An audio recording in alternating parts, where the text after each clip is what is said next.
রাজধানীর গ্যাস পাম্পের পরিস্থিতি জানবো এখন। মগবাজার এলাকা থেকে যোগ দিচ্ছেন সহকর্মী শামীম রেজা। শামীম, আজও কি গ্যাসের জন্য যানবাহনের লম্বা লাইন রয়েছে? যারা অপেক্ষায় আছেন তারা কি পর্যাপ্ত গ্যাস পাচ্ছেন কিনা?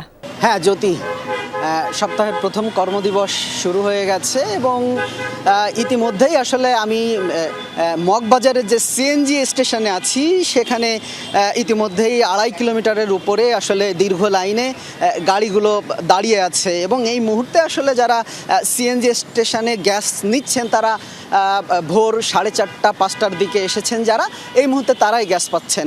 এবং আমি কিছুক্ষণ আগে কয়েকজন ড্রাইভারের সাথেও কথা বলছিলাম যে তারা বলছিলেন যে তারা অনেকেই 4টারও আগে এসেছেন, এসে লাইনে দাঁড়িয়েছিলেন এবং দীর্ঘ এই যে 3-4 ঘন্টা পরে তারা গ্যাস পাচ্ছেন এমনটাই তারা বলছিলেন। এবং তাদের দুর্ভোগের এই চিত্র বা ভোগান্তির এই চিত্র আসলে নিয়মিত চিত্রে পরিণত হয়েছে। তারা বারবারই আসলে গত কয়েকদিন ধরেই তারা সরকারের কাছে যে দাবি করছেন যে দ্রুতই আসলে এই সংকট সমাধানের আহ্বান জানাচ্ছেন।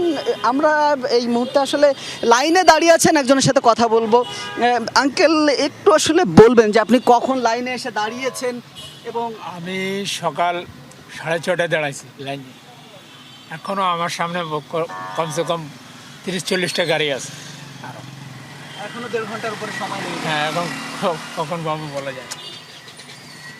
যেমনটা আসলে শুনছিলেন, আমরা এক চালকের সাথে কথা বলছিলাম, তিনি আসলে বলছিলেন যে তিনি সকাল 6টায় এসে দাঁড়িয়েছেন এবং এখনও 1 ঘন্টা থেকে 1.5 ঘন্টা তার সিএনজি স্টেশনে পৌঁছাতে সময় লাগবে।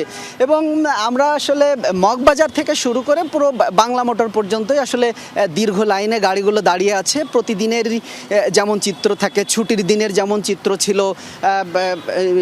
আজও আসলে সপ্তাহের প্রথম কর্মদিবসের চিত্রও সেই একই রকম। ভোগান্তির চিত্রটা আসলে কোনোভাবে আসলে পরিবর্তন হচ্ছে না। তবে সবার দাবি আসলে যত দ্রুত সম্ভব আসলে এই ভোগান্তি থেকে সরকার যাতে তাদেরকে উত্তরণ করেন সেই দাবি তারা জানাচ্ছেন। তবে এই সংকটের মধ্যে সবচেয়ে বেশি ক্ষতির মুখে পড়ছেন যারা সিএনজি চালক, উবার চালক, তারা। কারণ তারা আসলে যে পরিমাণ গ্যাস পাচ্ছেন সেটা দিয়ে আসলে 1 ট্রিপ 2 ট্রিপের বেশি তারা দিতে পারছেন না। এবং এই মুহূর্তে আমি কিছুক্ষণ আগে আসলে সিএনজি স্টেশনেও কথা বলেছি, এই মুহূর্তে 100 থেকে 120 গ্যাসের চাপ দিয়ে আসলে প্রত্যাশিত যে চাহিদা চালকরা করছেন সেই চাহিদা আসলে পূরণ করা যাচ্ছে না। জ্যোতি। শামীম, আপনাকে ধন্যবাদ।